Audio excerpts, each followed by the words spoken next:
Hello, my name is Prime, and welcome back to Euro Truck Simulator 2, and welcome to part 2 of the longest delivery possible here in ETS2 for 2026. And so today's leg will take us from here just outside of Kiruna, all the way down to a gas station and then rest station just outside of Östersund, taking about 11 hours in game and covering 600 kilometers on the dot. We have a lot to catch up on, my friends, so without further ado, let's go ahead and get this Volvo FH6 started up and get on the road.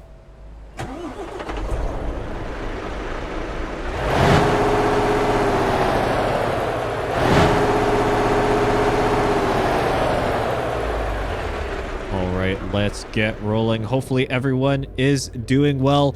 I certainly am. It is absolutely fantastic to be back here in ETS2. We got to try and get out of this gas station here in a semi-decent fashion as we kind of take out the corner, but that's okay. We're going to go ahead with before the coach bus nearly takes us out. It is great to be back here in ETS2, and well, I'm going to start off today once we get on the road here talking a bit more about where I've been, because I will admit I left a lot of you in a big old hopium in the last episode where I came back for part 1 and then immediately kind of went back on a hiatus, shall we say. And so just when we get around these roundabouts, I will then get onto that. But we have a number of topics to talk about today. There's been some extra news for ETS2. I'm going to dive into the head tracking and kind of some of my thoughts on it, and we'll get into that in a little bit, and some of the testing I've been doing as of late as well. But let's start with the big ticket item. Where have I been and what has been going on in 2026 to leave, well, multiple delays to many launches and stuff that I thought was going to be out by now, and just what's going on. I'm going to be honest. So over the last number of weeks especially, but even a bit longer than that now, I've been in a point of transition when it comes to my career. And so as many of you who've potentially been through that could maybe guess, there's been a lot. It's been a lot mentally and physically and so on, just trying to get everything wrapped up and kind of transition through. And now things are starting to finally stabilize and allow me to really focus on this again. Again, for those who have potentially changed jobs before or had a point of transition in their lives like this, it can take a pretty good mental toll on you, and it honestly becomes pretty difficult to sometimes pick up things like this, and in particular, well, creating content. Many of you may or may not know that trying to commentate through videos and do this, even though it is my true, genuine passion, and I love it, and it kills me not to be able to do it more, or at least it has been killing me not to do it more. There comes a point where just my energy is tapped. My mental ability, my just ability to mentally form sentences and keep thoughts somewhat straight. Many of you will know that it is hit and miss, shall we say, if I can keep conversations and topics flowing through nicely. Regardless, it has been a bit of a challenge with that on that front. There's so many things in my mind, and it's been hard to keep things straight. But as I said, things are actually genuinely starting to settle out now.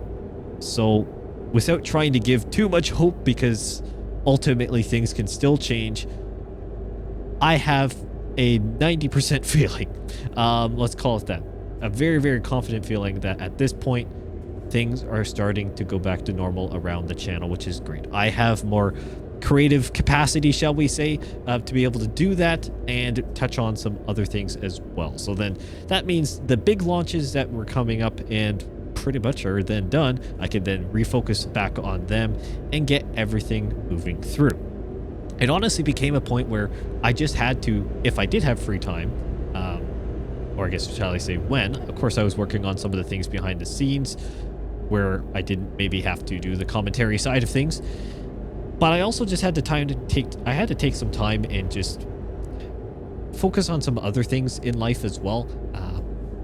I am not a full-time content creator, and even though this is a major passion, it's not the only passion that I have.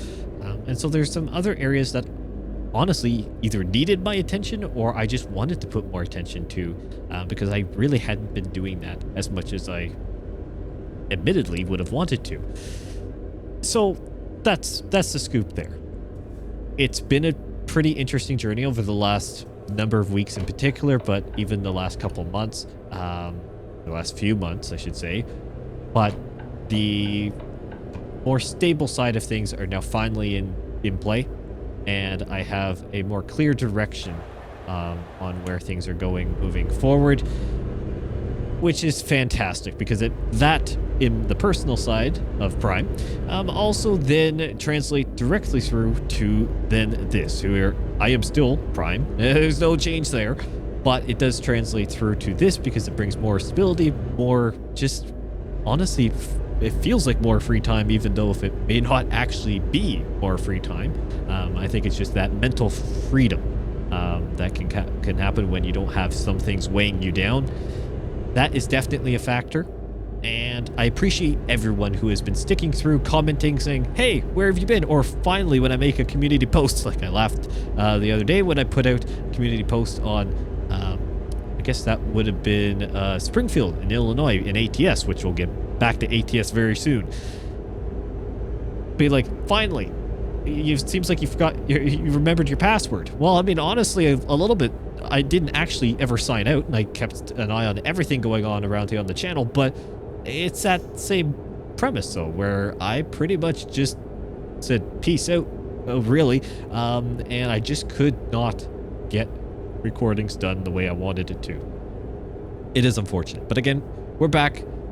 I'm very confident that things can go back to a more normal schedule. Illinois on the ATS side of things is seemingly coming out very soon, which is going to be very exciting. So there'll be definitely coverage on that front, let alone continuing this long haul series, which is broken up over 7 different episodes. It's going to be crazy. And if you're watching this in the movie, well, you don't have to wait between the first episode and this episode. You can just watch it all through. So for those enjoying this journey all in one, all power to you, and also thank you. And thank you once again to everyone who has been supporting the channel even through this. Your comments, your dedication to watching videos, past videos mainly, it is humbling for me to see, and I appreciate this community through and through, and I cannot wait for what the future holds, because more content like this, new opportunities are awaiting in the future as well. I cannot wait to continue on this journey here with Prime Simulation. So I'm going to talk about, before some other big news here in ETS2, the thing that you've been noticing a little bit here in this video thus far was the head tracking, and something that I definitely hinted at or talked about, I guess, a little bit in the first episode where I tried it out. It was the very first episode I tried it, and I have done a little bit of testing in the time between when I did get a chance to try and smooth it out just a little bit. And it's going to be something that I still play around with, I think, a lot, because I only have the horizontal axis and the zoom in axis working, nothing vertical or other lateral movements, just for the sake of simplicity here. Also, the position of the webcam that goes along with it isn't maybe the greatest or most ideal, shall we say, for calibration. So I'm working on a solution for that given my setup. So the head tracking was graciously sent to me by Beam Head or Eye Tracking, Beam Eye Tracking. So they sent me a copy of the software that you can pick up on Steam to try out and just see what I thought about it. And yeah, just honestly use it. Just kind of put it through its paces and see how it goes. Now, so the software relies on you having a webcam, or I believe you could even hook it up with like your phone, for example, but a webcam of at least 720p 30 frames per second. But my webcam I actually picked up for this, I got a new one that does 1080 60, can help smooth it out a lot. And I will admit, it's still not in an ideal placement for what the software requires in terms of angle to be. I run a very large display now, and so it's set, so it's actually like 50-inch TV.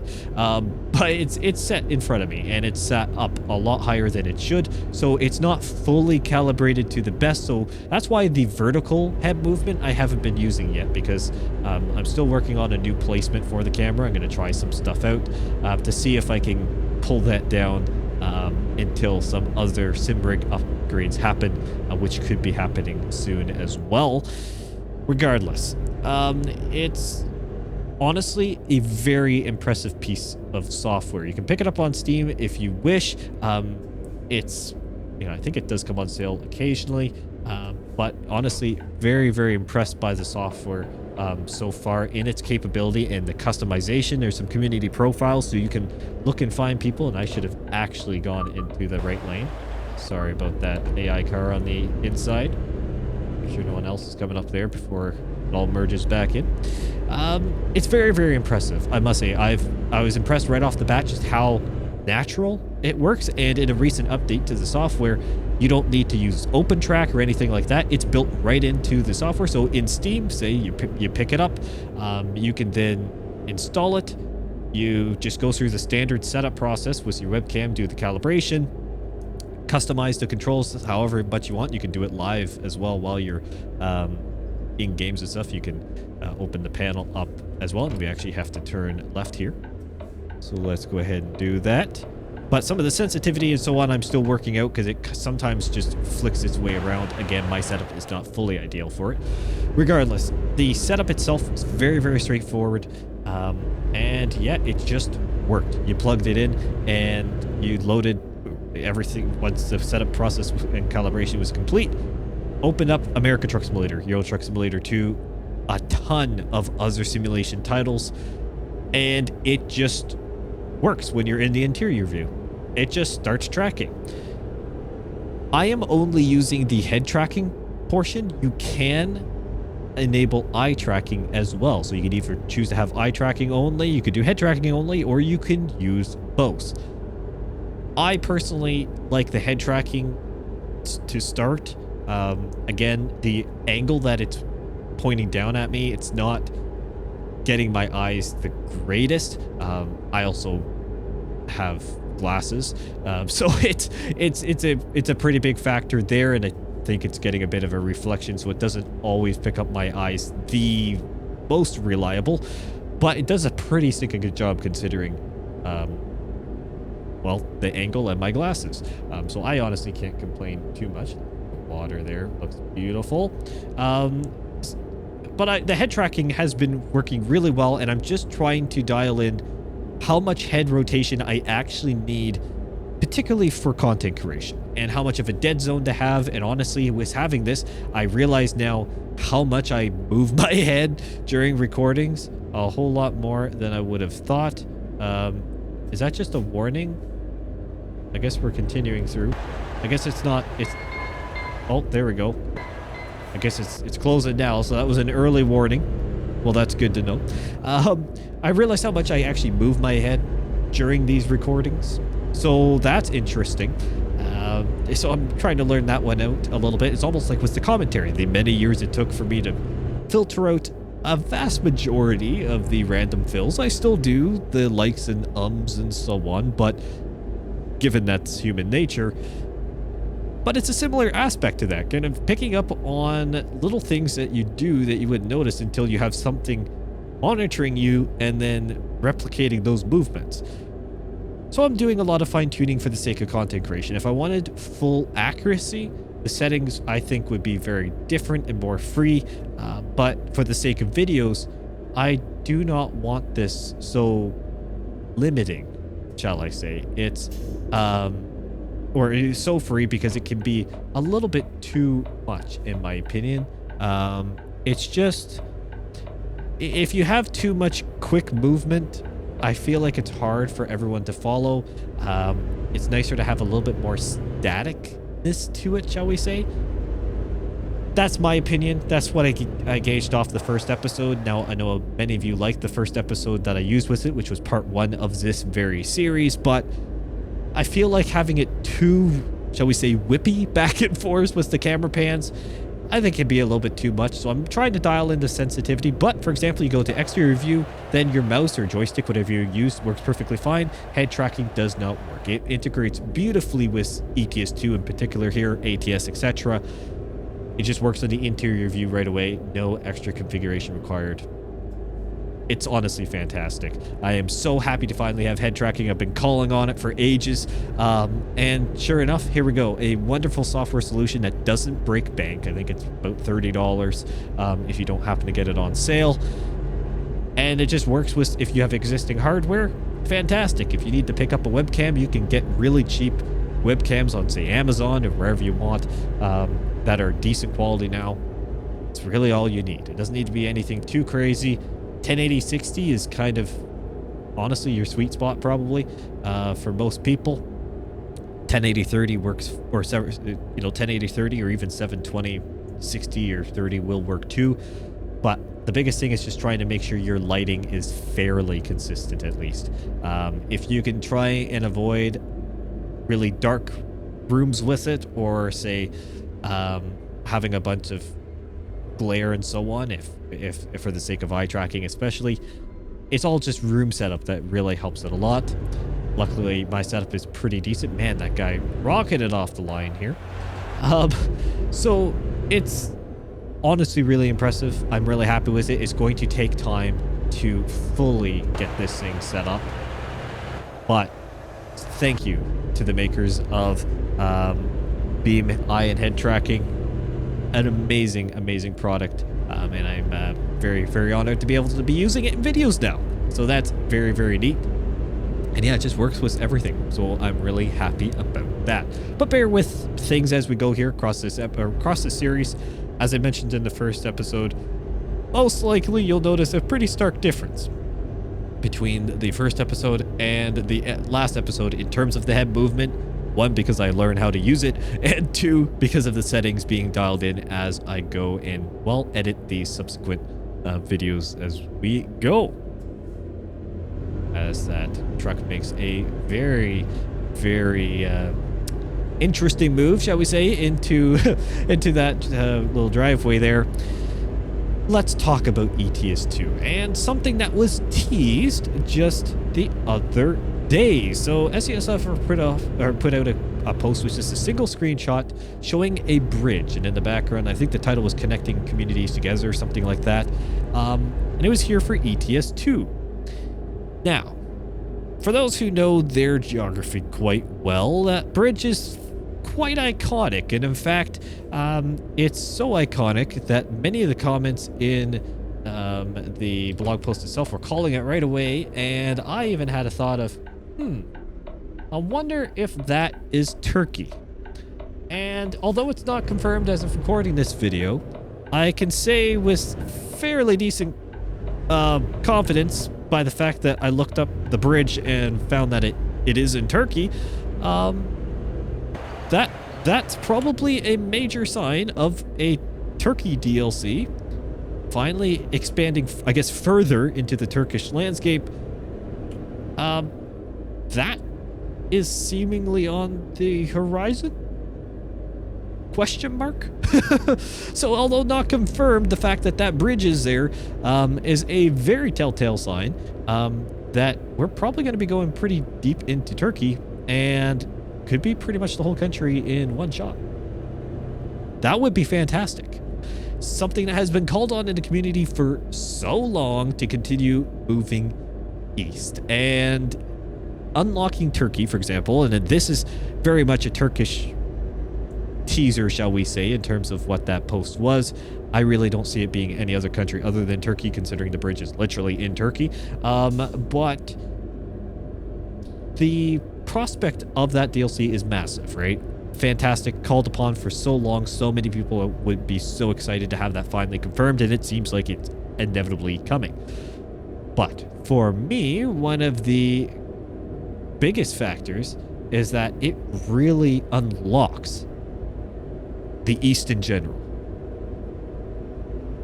so far, SES Software has been really checking off a lot of the boxes on a number of other areas for where the maps have been going. For example, we're hitting Iceland, we're getting Isle of Ireland, UK rework is finally being done. So that section of the ETS2 map is finally being filled out.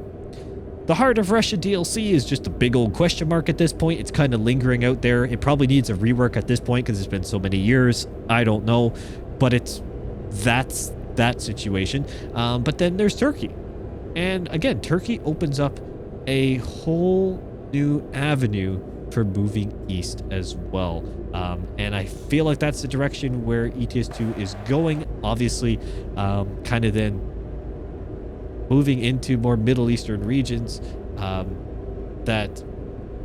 just Eastern regions in general, I should say, but still kind of moving out of main continental Europe. So that's really interesting, and very exciting. Comment down below what your thoughts on that teaser are, and if you're watching this well in advance, or well in the future, I should say. I guess advance would have, well, advance is the opposite. Well in the future, there we go, Prime, you got it right the first time. If you're watching this well in the future and say Turkey is confirmed or even out, well then, I guess you could still comment and say, yep, can confirm, it's all good. But if not, for those who are watching this video prior to that, comment down below what you think about that, and what are your thoughts for the direction of ETS2 moving further and further into the future? Where do you think SES Software is fully going to push the bounds of ETS2, and are they actually going to stop at any point? Is there going to be another line to, like, for example, an Asian truck simulator? Are they going to do that, or are they going to put it all underneath the ETS2 umbrella? I want to know your thoughts on that. But talking more about Turkey, I know that it's been a long-standing region in, well, ETS2 that people have wanted SES Software to expand into. I guess since it's been kind of dabbled in with the is it Going East DLC? I can't remember which one it is that that actually did that, to be honest with you. But one of the DLCs I think kind of touched up near Turkey, or just a little bit into it, just a tad. Similar to what is the situation with Russia. We technically have a few Russian cities scattered here and there, but nothing too crazy. And that's what the Heart of Russia DLC was supposed to do, punch farther into the heart of Russia. But again, it's been talked about for such a long time, similar to Project Coaches, and, well, for the sake of having coach buses coming into ETS2, that it's going to be a pretty monumental day when that is actually officially confirmed, for the sake of the full launch, but then especially upon release, because there have been so many people waiting many years for that to actually happen. And I'm really excited to see that it is going on. It's a wonderful region of the world, and it's going to be, I'm sure, quite breathtaking to go across the Turkish countryside and explore some of the really unique infrastructure that's around there, let alone, again, the landscapes and the different industry types that I'm sure we'll be able to haul to and from. So that's big on the map side. And we're going to continue actually with a update that's coming up, 1.59. Yes, believe it or not, 1.59 update is on the horizon here, my friends. And Thermo King is making the long-awaited debut here in ETS2, which is fantastic, and that's going to be a free update. Watch the cars around here doing who knows what.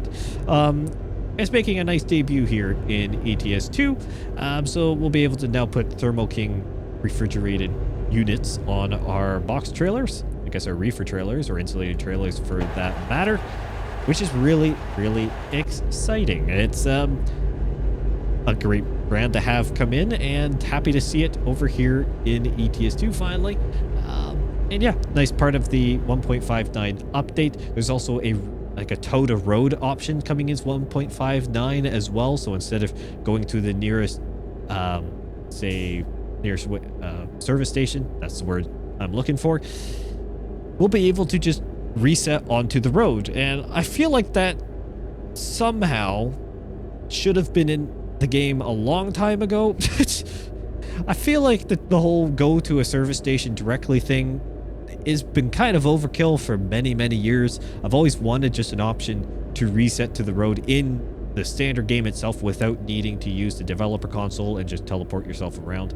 I mean, admittedly, I do that because I have that enabled for content creation reasons, but I know many of you don't, and also just simply do not need to, nor want to, and it's just, it would be really nice to have that, and it will be nice to have it because it's finally coming in. So Toda Road is a nice, I think, quality of life feature that many of us will probably use a lot more than we want to admit, and I think it's long overdue as well.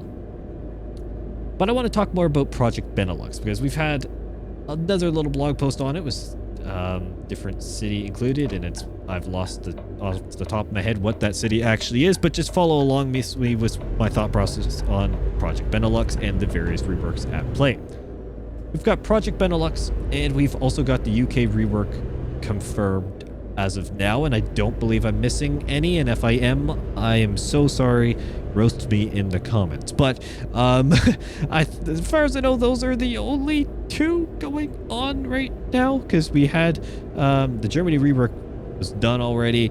Yeah, Benelux and UK should be the only two, unless if I'm forgetting anything. But as far as I know, Benelux, we should have some 1.59 update action on that front, which is really, really nice.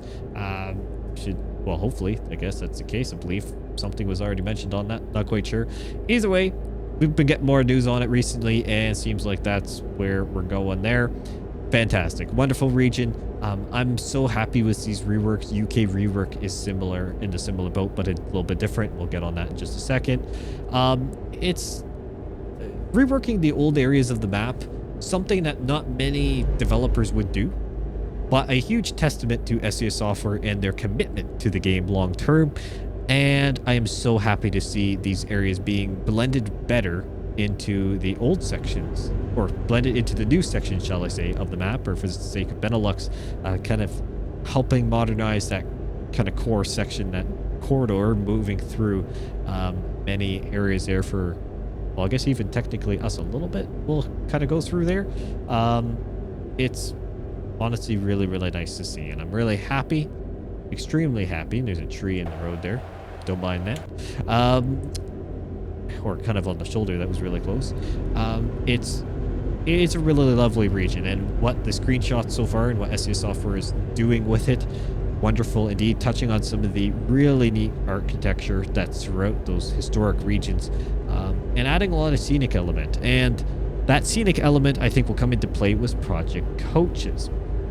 Now, Project Coaches is something that we're still getting a little bit more news on in terms of the buses, and I'm majorly speeding into town because it just went to 80 kilometers an hour, like literally back there, didn't it? I don't even know at this point. It's doing something weird, to be honest with you. I somehow always mess up these speed limits because they jump around like crazy, and I see the signs and I just don't brake hard enough because I'm used to having warnings for speed limit changes here in wonderful land of Canada, but doesn't seemingly happen all the time here in these European regions as I hit the curb. It's okay. Test the suspension out, right? Oops. Well, to cut that corner a little bit. That's okay though. Anyways, where was I at? Reworks. Oh, Project Coaches. There we go. Get the loop back. Project Coaches. So we've been getting some more news on some of the buses and customization, but I really want to know more on the actual gameplay itself. Particularly, I'm interested if we can have coach buses and trucks exist in the same company career. Maybe that has already been answered, and if it has, please let me know. I may have missed it in an SES Software live stream because admittedly I can't really catch most of their live streams, which sounds bad of me to say, but life happens. I want to know if it can coexist, because that would be an interesting element to the DLC, because we'll be using the same map, we know this. But is it going to be like the driver training course modules where it is a proper separate module, or is the quote-unquote DLC module coming in with Project Coaches going to be a brand new edition where at the same, say, truck dealers for the different brands, we can also get the buses as well. And then we have the option of having freight and passenger transport all within one logistics company. I think it would be interesting, but I understand if SES Software goes the route of having separate, basically, functions within ETS2. Now, at that same point, I feel like then, essentially, why not create a Eurobus simulator, for example, and just do a copy-paste of your map and just update the game either way? Do you then need dual copies, essentially? I'm unsure on that front. Like, why have the module added to ETS2 in particular if we're not going to integrate it better? That's a good question. And actually, I just had a random thought. Did I just pass the gas station I was going to stop at? Indeed, I did. So you know what? I think I'm actually going to do a slight route modification because this episode has been going well. We're going to head into this gas station here, just a little bit farther down the road, an extra 100 kilometers or so, take an extra couple hours in game, and I should have enough fuel by the looks of things. Oh yeah, we got plenty there. We are fine. So we're gonna go ahead and just kind of update it a little bit.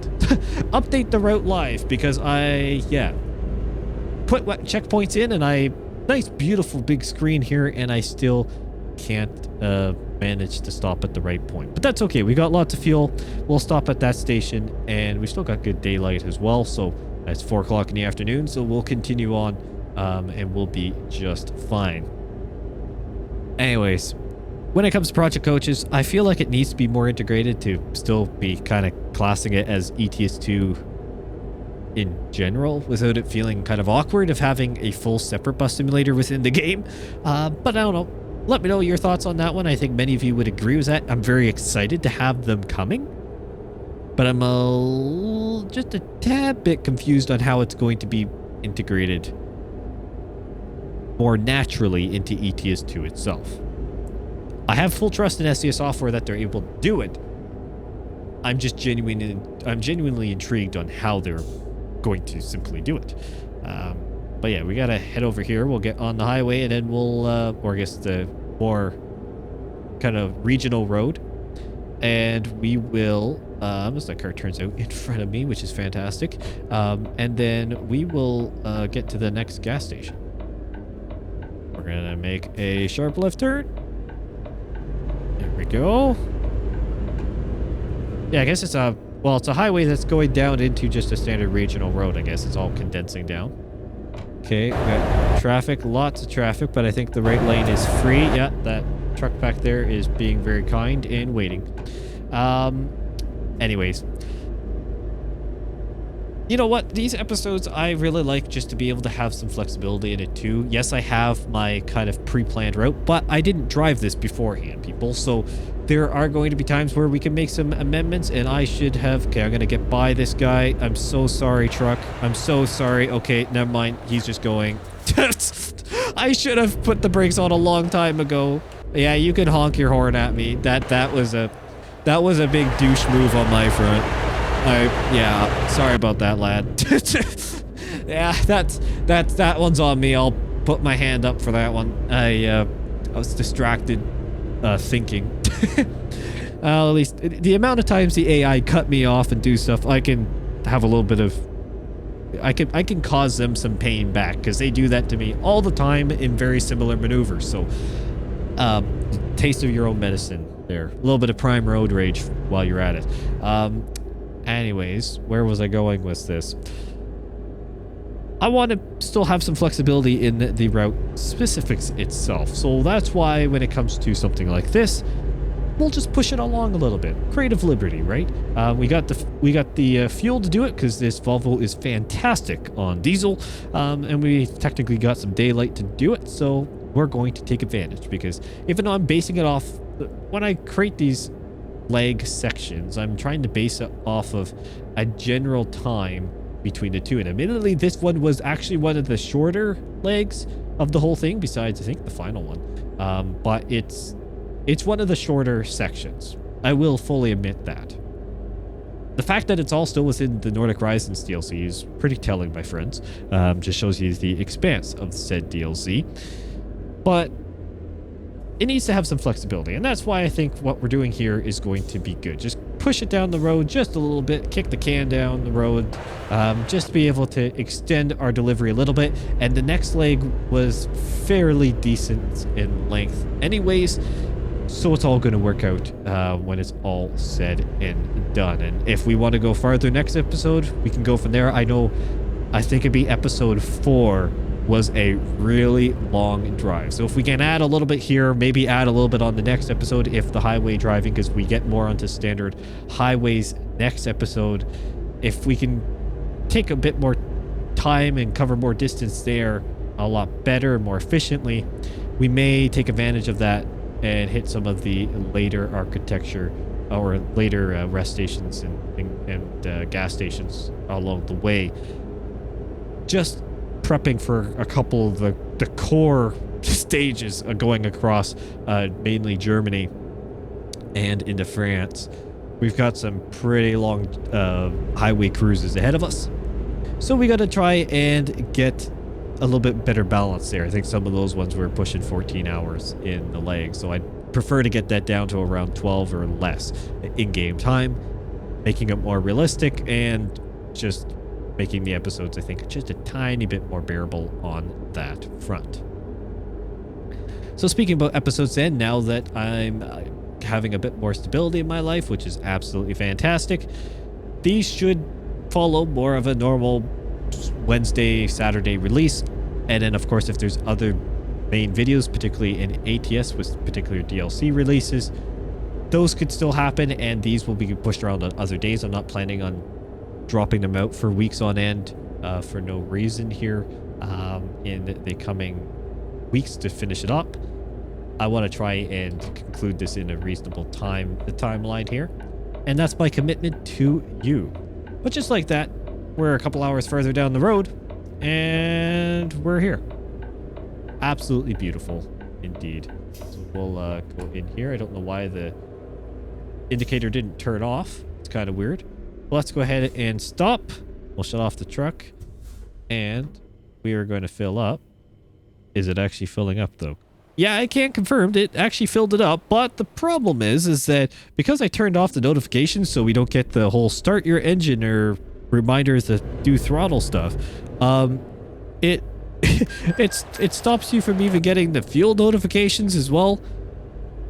Just why? Why does it have to be one or the other? Just I don't need all those little hints. I thought those were the contextual hints, but I guess they're not. Anyways, oh well, what can you do? Where's my camera? There's the one I want. Actually, I could be using my mirrors. I have a head cam now, so I can do this more naturally. So let's, which way do I need to be turning? I'm forgetting how to reverse a trailer.